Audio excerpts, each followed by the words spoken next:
a tough game, and gotta learn lessons. Tough day to learn a lesson. But nevertheless, they present you with tough games, and you gotta figure out what the lesson is you have to learn. So I'm gonna stay open to it, and we're gonna figure out how to fix it because Virginia just doesn't care. What did you think the biggest difference was tonight? Energy. They just ran, and they were, hell, I never took a three in my career, but if I was as wide open as number one was, I know I'd make it.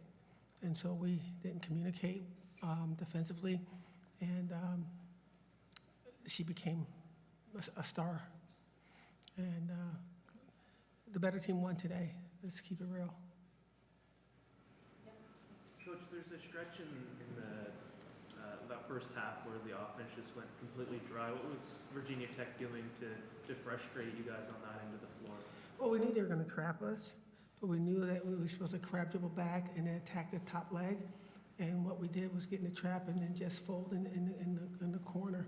We were bringing the ball down too strong on the side, and we were supposed to bring it down, lane line, extend lane line, and we just kept pushing the ball over to the side and made the trap with three people, the sideline, and the two players, and that was unfortunate because we went over that. Question? Yep, back to Jake. It seemed like they, especially early on, did a good job of preventing Uche from catching the ball down low, and it seemed like you made an adjustment after to kind of get her the ball up top more. What have you seen, last couple of games from the different ways teams have defended her? All kinds of ways, but she has to be more aware, and she's a freshman, right? And I thought that it was unfair how they were allowed to guard her. I thought it was unfair. But we have to adjust to that because, again, Syracuse is not supposed to be in the mix. We got to figure out how to get those cats out of this thing.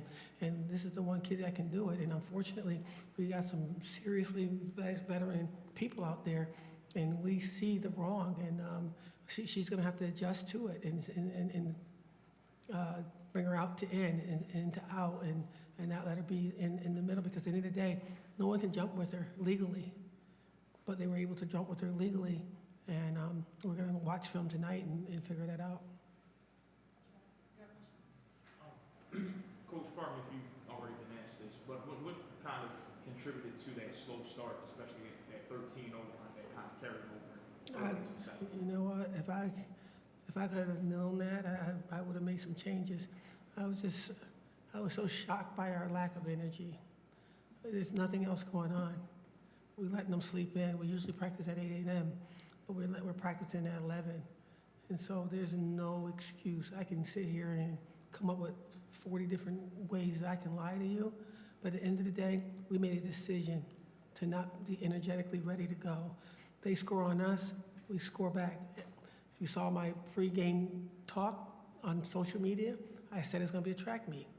But the track meet meant two teams should be running. One team was running, the other one was setting it up and waiting to be trapped. And I own that, we own that, and we'll get better for sure. Coach, 6 for 9 for Virginia Tech tonight from 3, and it wasn't just that they were hitting their shots, they were getting a lot of open shots from 3. What were they doing that allowed them to get that? Moving. And what we weren't doing was moving with them. This is a basketball game. I'm not here to try to make this seem like this is a statistic exam. We just didn't bring the energy to warming up. We wanted them to slow down so we can be right there with them. And we're going to fix that in the morning. One more questions for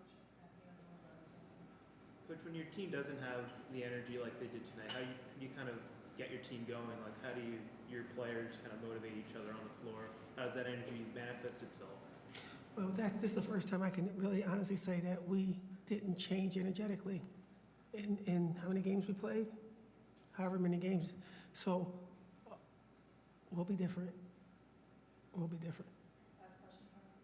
What's your message to the team? As you said multiple times already, energy was the key tonight, but what's your message to get them to bring that energy all the time? in certain ways we have to do that, and I'm gonna think about how that can work for us, because this is a team that has brought you great basketball all season long, and even through the loss to Michigan and Duke, you saw fight, you saw vigor, you saw love, you saw competing for each other in this university. Today was the first day that we saw surrender, and I think that we got to applaud this team for being as good as they have been for so long on a short period of time. And we don't have anybody that's going to look at that spilled milk and wipe it up for us. We got to wipe this up for ourselves, and we're going to have to figure out what this all means and what transpired. And we'll have conversations through the day, tomorrow. And sometimes it's not about running; it's about communicating. And I just think that this is a very, very talented team, one of the most talented teams I've coached. We have to get back to believing that with our energy, not with our skill set and our prowess, but with energy. And that's what it takes. And again, I'm mad, of course. I'm a winner. But honestly, this is a very good team. And my hope is that the naysayers are going to say what they want to say in social media and all that fun stuff. But put it out where I got strong shoulders. But my hope is that you gear it towards me. Put all the blame on me. I didn't do the right job to get them ready. I can handle it.